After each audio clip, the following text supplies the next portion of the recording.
नमस्कार, जनतंत्र टीवी देख रहे हैं आप। मैं हूं आपके साथ साहिल दुलिया। हमारी इस खास पेशकश में आप सभी का स्वागत है। तो पाकिस्तान में पूर्व प्रधानमंत्री इमरान खान के समर्थकों का प्रदर्शन एक बार फिर से शाहबाज सरकार के लिए मुश्किलें खड़ी कर रहा है। राजधानी इस्लामाबाद के बाहर प्रदर्शनकारियों और सुरक्षा बलों के बीच झड़प में एक पुलिस अधिकारी की मौत हो गई। इसके अलावा 119 लोग घायल भी हुए। इस दौरान कई लोगों के भी मारे जाने की खबर है। इमरान खान की पार्टी ने उनकी रिहाई की मांग को लेकर प्रदर्शन का आह्वान किया था, जिसके बाद सुरक्षा लॉकडाउन लागू कर दिया गया।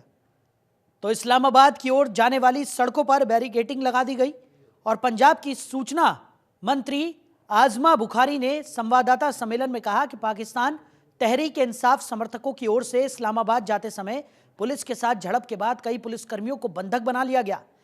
ऐसा पहली बार हुआ है कि पाकिस्तान के पंजाब में इतनी बड़ी संख्या में इमरान समर्थक सड़कों पर हैं और सरकार को चुनौती दे रहे हैं। ऐसे में सवाल यह है कि क्या एक बार फिर से पाकिस्तान में हिंसा का खुला खेल खेला जाएगा और क्या सेना इस प्रदर्शन को कुचलने के लिए सीधे मैदान में उतरेगी? तो पाकिस्तान एक बार फिर से जलता हुआ नजर आ रहा है। इमरान खान समर्थकों ने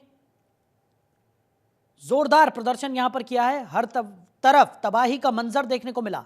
तो इस्लामाबाद के बाहर किलाबंदी की गई। तो एक तरफ कंगाली के दौर से पाकिस्तान गुजर रहा है, तो दूसरी तरफ प्रदर्शनों की मार भी पाकिस्तान को झेलनी पड़ रही है।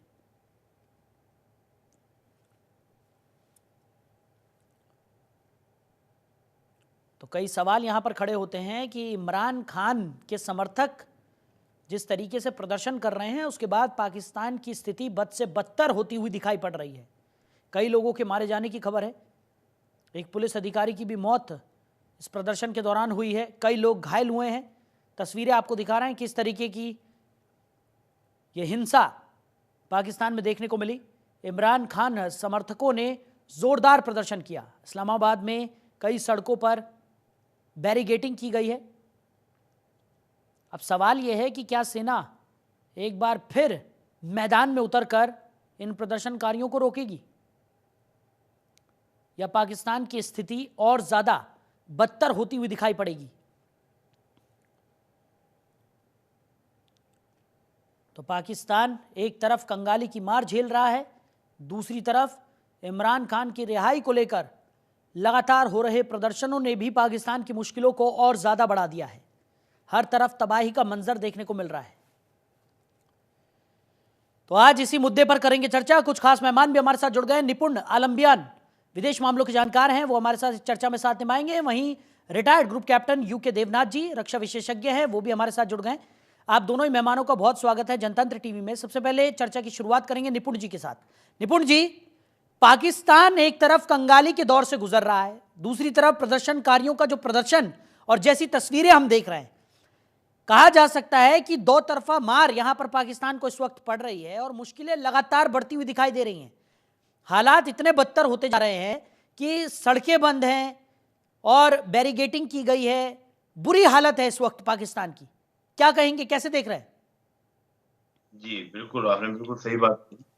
और पाकिस्तान में हालाँकि ये कोई नई बात नहीं है, लेकिन इस बार जिस प्रकार से बांग्लादेश में जिस प्रकार से रिज़िम चेंज हुआ है, तो मुझे लगता है कि कहीं न कहीं पाकिस्तान की जो पार्टी है पीटीआई, उसमें एक आत्मबल बढ़ा है कि हम क्यों नहीं कर सकते? वो परिवर्तन कर सकते हैं बांग्लादेशी, तो हम भी एक परिवर्तन कर सकते हैं। मुझे लगता है कि उस प्रकार का एक आत्मबल बढ़ा है। दूसरा, अमेरिका के राष्ट्रपति का चुनाव होना, डोनाल्ड ट्रंप का पावर में आना, ये भी कहीं न कहीं इस पूरे मैटर में हमको देखने को मिल सकता है कि इस प्रकार का एक कारण है कि जो प्रेसिडेंट डोनाल्ड ट्रंप के आने के बाद भी एक नए समीकरण पूरी दुनिया में आपको बदलने को देखने को मिलेंगे, बदले हुए दिखेंगे। अब रही बात यहाँ पर जो प्रदर्शन हो रहे हैं, ज़ाहिर-सी बात है कि पीटीआई ने पहले भी 2 बार ये प्रदर्शन कर चुके हैं। ये इनका तीसरा प्रदर्शन है इमरान खान के पूरे मैटर के बाद, यानी कि इमरान खान के जाने के बाद। एक बार तो हमको तस्वीर याद आती है कि जब आर्मी क्वा जो ऑफिस वगैरह हैं, आर्मी के जो हेडक्वार्टर्स हैं, उनके ऊपर भी हमले हुए थे। और इस बार जो प्रदर्शन है, ये भी उसी लेवल का मुझे देखने को मिल रहा है कि पूरे देश भर में ये आपका प्रदर्शन हो रहा है और इमरान खान की जो वाइफ हैं बुशरा बीवी, वो भी क्या है मैदान में है। उन्होंने भी क्या किया है, कॉल किया है और ये कह दिया है कि इस बार इमरान खान को लिए बगैर वापस नहीं जाएँगे। तो ज़ाहिर-सी बात है पाकिस्तान के लिए, पाकिस्तान की पूरे सूरत-ए-हाल के लिए ये एक बेटर सिचुएशन नहीं है। लेकिन बात ये है कि इसकी जड़ क्या है। देखिए, जड़ ये है कि जब हम पाकिस्तान की बात करते हैं तो पाकिस्तान के बारे में हमेशा ये कहा जाता है कि पाकिस्तान को गवर्न करने वाले, चलाने वाले ट्रिपल ए है। ट्रिपल ए से मतलब अमेरिका, अल्लाह और आर्मी। यहाँ पर जो भी पूरा हम प्रोटेस्ट देख रहे हैं वो अमेरिका और आर्मी के अगेंस्ट है। इमरान खान सपोर्टर रहे हैं वो प्रो चाइना रहे हैं और एंटी यूएस रहे हैं। जो शहबाज शरीफ गवर्नमेंट प्रो यूएस है और कुछ कुछ एंटी चाइना को हम लोग बोल सकते हैं। अभी इमरान खान की जो बात चल रही है कि आर्मी को लेकर, देखिए आर्मी का एक बहुत बड़ा रोल रहा है हमेशा पाकिस्तान की पॉलिटिक्स में। 1947 से लेके अब तक हम देखें 3-3 बार वहां पर कूप हुए, लेकिन जब भी वहां पर जो पावर में बैठता है, कोई भी पॉलिटिशियन बैठे, वो आर्मी के साथ बेहतर संबंधों के आधार पर ही बैठता है। और मुझे याद आ रहा है 3 दिन पहले बुशरा बीवी एक स्टेटमेंट और देती है। वो स्टेटमेंट ये देती है कि खान साहब को हटाने में एक बड़ा हाथ और है, वो सऊदी अरेबिया का भी। यानी कि कहीं ना कहीं इमरान खान की पार्टी अमेरिका और अमेरिका के अलाइज को भी टारगेट कर रही है, ताकि इनकी पार्टी को क्या मिले, चाइना, रशिया, ऐसे देशों का क्या मिले, पूरा सपोर्ट मिले। और सपोर्ट से क्या करें, अपने जलसे को, अपने आंदोलन को क्या करें, एक उग्र और एक बड़ा आंदोलन करार दें या बनाएं। तो मुझे लगता है कि जो फंडिंग भी हो रही है इस पूरे आंदोलन को लेकर, क्योंकि जाहिर सी बात है, आप जानते हैं कि कोई भी आपका आंदोलन देखिए, कोई भी आंदोलन बगैर फंडिंग के कामयाब नहीं होता। बिल्कुल तो ये बिल्कुल फंडिंग जो हो रही है, जाहिर सी बात है, ये चाइना जैसे देशों की ओर से निश्चित रूप से हो रही होगी। और चाइना के हालात वर्तमान में आप देखें, पाकिस्तान में बहुत अच्छे नहीं है। बीएलए की जिस प्रकार से बलूचिस्तान में उनकी हालत खराब कर रखी है। इधर हम बात देखें कि आपको याद होगा, ये 7-8 दिन पहले चीन ने ये कहा है कि हम जो इन्वेस्टमेंट करने वाले थे सीपैक के अंदर, उसको हम कम करेंगे और सीपैक से अपना ध्यान फोकस हटाकर हम ईरान की ओर शिफ्ट करेंगे। तो चाइना के लिए ये हालात वर्तमान के बेहतर नहीं है। ठीक तो हो सकता है कि इमरान खान को रिजिम में लाने का प्रयास चाइना भी कर रहा हो। ठीक है। देवनाथ जी भी हमारे साथ है। देवनाथ जी, अभी निपुण जी ने कई सारी बातें यहाँ पर की और फंडिंग की बात भी निकलकर यहाँ पर सामने आई है कि इस तरीके के प्रदर्शन बिना फंडिंग के तो पॉसिबल ही नहीं है, क्योंकि जिस तरीके से हम देख रहे हैं, तस्वीरें हम देख रहे हैं और किस तरीके से हिंसात्मक ये प्रदर्शन बनता जा रहा है। लगातार इमरान खान की रिहाई की मांग यहाँ पर की जा रही है। अब तो स्थिति इतनी बदतर हो गई है कि समझ ही नहीं आ रहा है कि किस तरीके से पाकिस्तान इस स्थिति से उभरेगा। आप कैसे देख रहे हैं और आपको क्या लगता है कि पाकिस्तान जो गर्त में समाता हुआ दिखाई पड़ रहा है, उसके पीछे की सबसे बड़ी वजह क्या है? जी हाँ, पाकिस्तान के दिन ब दिन बद से बदतर होते जा रहे हैं। इसका सबसे बड़ा कारण ये है कि पाकिस्तान की आर्मी ने छोटा सा एक मिसकैलकुलेशन कर दिया। पाकिस्तान की आर्मी ने जब इमरान खान को 150 से ज्यादा केसेस में फंसाकर जेल में भेज दिया, जैसे कि तोशाखाना केस था, डिस्प्रपोर्शनेट एसेट्स का मामला था, उनके ऊपर देशद्रोह का मुकदमा चलाया गया। तो इस तरह से 150 केसेस में उनको जेल में डाल दिया। अब पाकिस्तान की आर्मी करती क्या है, पर्दे के पीछे से जुडिशरी को हिंट देती रहती है। जैसे ही इमरान खान एक केस से छूट जाते हैं तो उनको अगले केस में फंसा दिया जाता है। जैसे तोशाखाना केस में फाइनली ये डिसाइड हुआ जुडिशरी द्वारा कि शायद उनका कोई कसूर नहीं है, लेकिन तुरंत उनको दूसरे केस में डाल दिया गया। और तो और आप देखिए हिंदुस्तान के संदर्भ में कि बुशरा बीबी से जो उनकी शादी हुई है, उसको भी पाकिस्तान के एस्टेब्लिशमेंट ने नाजायज ठहरा दिया और कोर्ट में और धार्मिक स्थलों में भी ये ऐलान कर दिया कि बुशरा बेगम उनकी बीवी नहीं हो सकती हैं। तो पाकिस्तान की स्थिति जो है वो दयनीय है, हास्यास्पद है। सबसे बड़ी बात है कि पाकिस्तान की आर्मी को ये समझना पड़ेगा कि इमरान खान का सपोर्ट बेस खैबर पख्तूनख्वा में बहुत मजबूत है।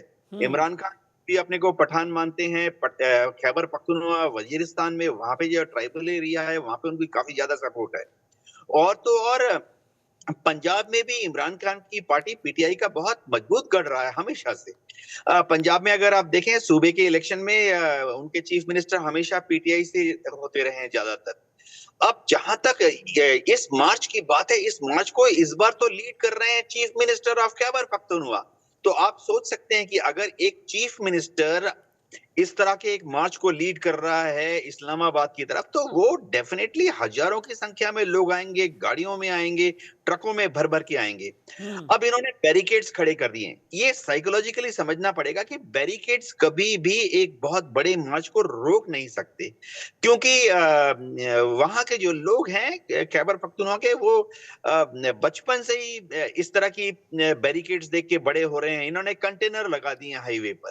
अब खैबर पख्तूनख्वा के जो लोग हैं वो अब डरते नहीं है ऐसे कंटेनर्स की लाइनअप देखकर। इमरान खान की अभी जो मार्च है, इसमें बहुत बड़ी तादाद में आप देखें स्टूडेंट्स हैं, क्योंकि इमरान खान अलग अलग कारणों से, क्रिकेटर भी थे, बड़े ग्लैमरस भी हैं, हैंडसम भी हैं, तो स्टूडेंट्स में बहुत पॉपुलर रहे हैं, अभी भी हैं। बुशरा बेगम की जो पैठ है पाकिस्तान के शहरों में महिलाओं में बहुत ज्यादा है, खासतौर से ट्राइबल एरियाज में। अगर आप देखें, वो कम से कम अपीयरेंस ऐसा देती हैं कि वो बहुत ही कंजर्वेटिव हैं, हमेशा बुर्का पहने रहती हैं, हिजाब पहनी रहती हैं, अपना चेहरा ढकी रहती हैं। तो उनकी फैन फॉलोइंग पाकिस्तान की महिलाओं में, चाहे वो कंजर्वेटिव हो या सोफिस्टिकेटेड महिलाओं में भी उनकी काफी फैन फॉलोइंग है। तो मेरे ख्याल से मिस आकलन कर रही है पाकिस्तान की एस्टेब्लिशमेंट, उनको इस तरह से रोक कर। एस्टेब्लिशमेंट अगर अपने को बचाना चाहती है तो उसको थोड़ा प्रेशर कम करना पड़ेगा कि इमरान खान पे 2-3 जो फॉल्स केस लगाए हैं उसको रोक लें और उसको पोस्टपोन कर दें, और शायद इमरान खान को कहते हैं ना ये टेम्पररी पैरोल, 15 दिन के लिए, 1 महीने के लिए छोड़ दें, और फिर 1 महीने के बाद एक और कोर्ट केस में बुला लें। तो इससे प्रेशर कम हो जाएगा। ये जो मार्च जा रहा है, जो तूफान जैसा एक मार्च जा रहा है, उसका तूफान की ताकत कम हो जाएगी। जी ठीक है निपुण जी, जिस तरीके से अभी सबसे बड़ी अगर मुश्किल की बात करें तो पाकिस्तान के लिए सबसे बड़ी मुश्किल जो कह सकते हैं वो है उसकी अर्थव्यवस्था, और ये जो प्रदर्शन हो रहा है उसका सीधा असर अर्थव्यवस्था पर पड़ रहा है। अगर लगातार हम देखें कि कितना ज़्यादा खर्च यहाँ पर पुलिस वाले भी वहन करते हुए नज़र आ रहे हैं। जो कंटेनर्स की बात अभी देवनाथ जी ने की कि कंटेनर्स वहाँ पर बैरिगेटिंग के लिए लगाए गए हैं, उन कंटेनर्स का ही खर्चा जो है वो कम से कम 25 करोड़ के आसपास बताया जा रहा है। बहुत ज़्यादा खर्चा यहाँ पर हो रहा है और अननेसेसरीली ये खर्चे हो रहे हैं।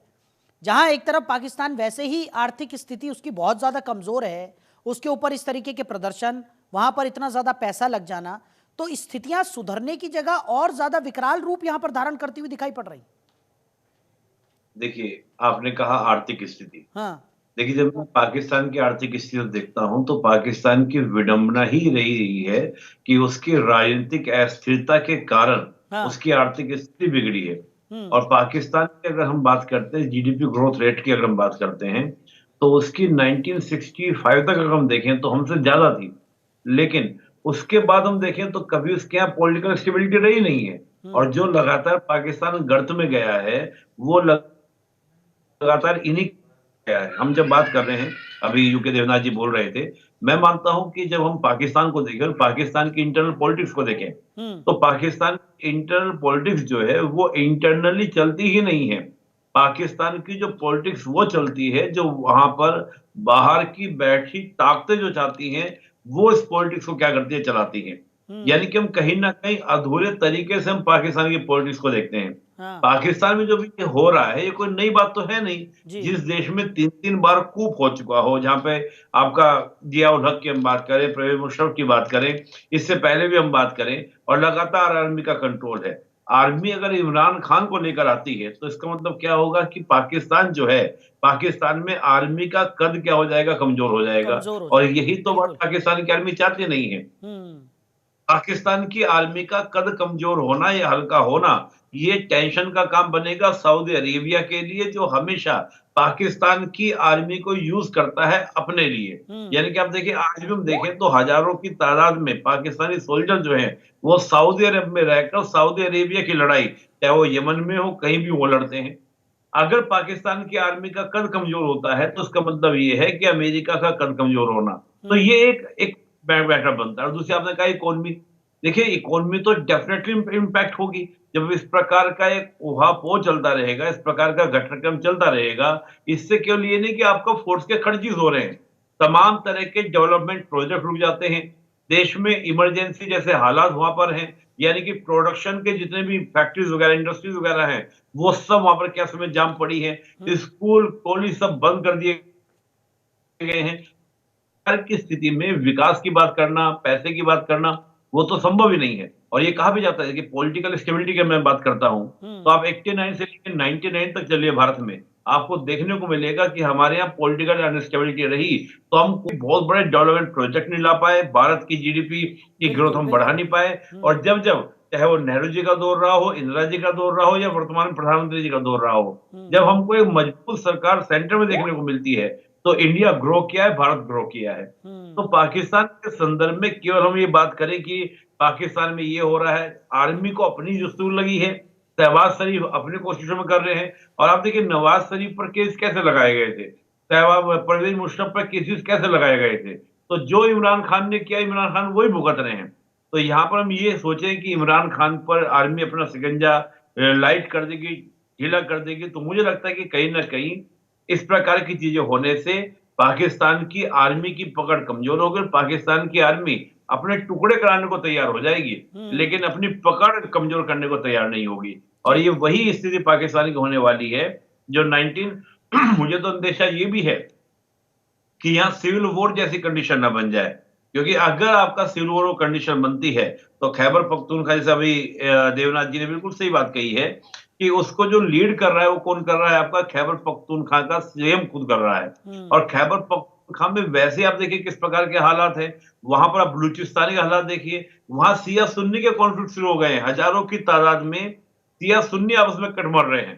तो एक फेल्यूर स्टेट की ओर मैं हमेशा बोलता था पहले, बसता था कि, लेकिन आज पाकिस्तान एक फेल्योर स्टेट की ओर बढ़ रहा है, यानी कि एक असफल राष्ट्र की ओर जो हम लोग बोलते आए हैं। तो इस स्थिति में पाकिस्तान का उभर पाना मुझे लगता है कि बड़ा मुश्किल मुझे दिख रहा है। ठीक, देवनाथ जी, सेना की भूमिका की बात हमने यहाँ पर की, और जैसा कि निपुण जी ने भी बताया कि सेना नहीं चाहेगी कि उसका कद जो है वो छोटा हो, क्योंकि हमने हमेशा से देखा है कि पाकिस्तान में सेना की किस तरीके की भूमिका रही है, अपने कंट्रोल में वो सब चीज़ रखना चाहती है। ऐसे में स्थितियां तो और ज़्यादा बदतर होती हुई दिखाई पड़ेंगी, क्योंकि प्रदर्शनकारी लगातार रिहाई की मांग कर रहे हैं, और अगर सेना इमरान खान को रिहा नहीं करना चाहती है तो ऐसे में तो स्थितियां और ज़्यादा गंभीर होंगी। और जो एक दिन का वहन अगर अभी बात की जाए तो 19,000 करोड़ के आसपास का नुकसान हो रहा है एक दिन के बंद से। ऐसे में तो स्थितियां आने वाले समय में इतनी ज़्यादा बद से बदतर हो जाएंगी कि पाकिस्तान उससे उभर भी पाएगा या नहीं, ये भी एक बड़ा सवाल बनता जा रहा है। जहां तक पाकिस्तान में सेना की बात है, पाकिस्तान की सेना जो है हमेशा जाहिर बात है कि अमेरिका से हिंट लेती है और सऊदी से हिंट लेती है। आसिफ मुनीर जो है, अगर डोनाल्ड ट्रंप की एडमिनिस्ट्रेशन 20 जनवरी से पावर में आ रही है तो 20 जनवरी के बाद आप देखेंगे कि एक ऑटोमेटिक वहां एक नियम है, पता नहीं अजीब सा, कि जैसे ही अमेरिका में कोई नई सरकार आती है तो वो ऑटोमेटिकली पाकिस्तान के आर्मी चीफ को न्योता देती है। तो आप देखेंगे कि 20 जनवरी के बाद अगर अमेरिका की एडमिनिस्ट्रेशन पाकिस्तान की आर्मी को सपोर्ट कर रही है तो वो पाकिस्तान के आर्मी चीफ को एक न्योता देंगे कि आइए आप अमेरिका में घूम के जाइए। ये इंडिकेशन होता है पाकिस्तान की एस्टेब्लिशमेंट के जो बाकी हिस्से हैं, चाहे वो PMLN हो, चाहे वो दूसरी जो धार्मिक ताकतें हैं, उनको एक हिंट मिल जाता है कि अब पाकिस्तान आर्मी के चीफ के पीछे अमेरिका खड़ा है। इसका एकमात्र सोल्यूशन ये है कि पाकिस्तान की जो सेना है, थोड़ा मुश्किल है उनके लिए करना, लेकिन उन्हें पृष्ठभूमि में जाना पड़ेगा। उन्हें डेमोक्रेटिक जो फोर्सेस हैं उनको ज्यादा से ज्यादा मौका देना पड़ेगा पाकिस्तान की एडमिनिस्ट्रेशन में। सबसे बड़ी बात है कि पाकिस्तान की सेना जो है वो बैरकों में जाए, ट्रेनिंग करे, देश को एक्सटर्नल एग्रेशन से बचाने के लिए अपने को तैयार रखे। पाकिस्तान की सेना के अलावा PMLN का भी बहुत बड़ा रोल रहेगा। देखिए, PMLN जो है एक बड़ी पॉलिटिकल पार्टी है, PTI के बाद प्रैक्टिकली देखा जाए तो नंबर 2 पार्टी है। अगर आज इलेक्शन होते हैं तो पीटीआई, इसमें कोई शक नहीं है, पाकिस्तान के इलेक्शन में जीतकर आएगी, क्योंकि पॉपुलर सपोर्ट पीटीआई के पास है। तो पीएमएल-एन के जो उनके जो फिलोसफर्स हैं, दार्शनिक हैं, उनको समझना पड़ेगा कि वह दबा दबा कर पीटीआई को या इमरान खान को खत्म नहीं कर सकते। वो इमरान खान को या पीटीआई को जितना ज्यादा दबाएंगे, काउंटर फोर्सेस उतनी ज्यादा इफेक्टिव हो जाएंगी, और फिर ये पाकिस्तान में खलबली पैदा करेगी। हो सकता है कि आंतरिक विद्रोह भी चालू हो जाए, हो सकता है पाकिस्तान के टुकड़े टुकड़े होने का पहला कदम भी चालू हो जाए। जी ठीक है निपुण जी, फाइनल कमेंट्स आपके भी। समय हमारे पास थोड़ा सा कम है, लेकिन इस वक्त जो स्थिति पाकिस्तान की नजर आ रही है और जिस तरीके का प्रदर्शन वहां पर देखने को मिल रहा है, क्योंकि लगातार मांग हो रही है इमरान खान की रिहाई की, उनके समर्थक सड़कों पर उतरे हुए हैं, हिंसात्मक प्रदर्शन यहां पर देखने को मिल रहा है, अर्थव्यवस्था पर बहुत ज्यादा असर पड़ रहा है। क्या कहेंगे, फाइनल कमेंट्स आपके? देखिए, मैं ये कहूंगा कि पाकिस्तान सेना ये सोचे हम लोग डेमोक्रेटिक फ्लेवर में आ जाए, मुझे को संभव नहीं लगता। मैं देखता हूँ कि जो इस्लामिक नेशंस हैं वहां पर डेमोक्रेटिक फ्लेवर होता ही नहीं है। एक आधा कोई एक्सेप्शनल केस हो, बात अलग है। बांग्लादेश में हम देखें तो वहां जो रिजिम चेंज हुआ है वो डेमोक्रेटिक फ्लेवर में नहीं हुआ है। यहाँ मुझे ऐसा लगता है कि इस प्रदर्शन से ये जरूर हो सकता है कि इमरान खान को रिहा कर दिया जाए, लेकिन ये हम सोचें कि वहाँ की जो सेना है वो क्या करे, अपने आप को डेमोक्रेटिक फ्लेवर में लाए, वो बैकर में वापस चले जाए और वो किसी तरह का वहाँ की पॉलिटिक्स में रोल अदा ना करे। तो ये तो पाकिस्तान का पूरा समझ लीजिए कि पूरा एक रिजिम चेंज, वहां के पूरी चीजों को परिवर्तन करना होगा। ऐसा पॉसिबल नहीं है। लिहाजा पाकिस्तान के हालात जो है बड़े नाजुक हैं और बड़ा देखना दिलचस्प है कि आगे वहां पे होता क्या है। ठीक है। या 1971 वहां पे दोबारा दोहराया जाएगा। चलिए, आप दोनों ही मेहमानों ने अपना कीमती समय हमारे साथ साझा किया और इस चर्चा में साथ निभाया, इसके लिए आप दोनों का ही बहुत शुक्रिया।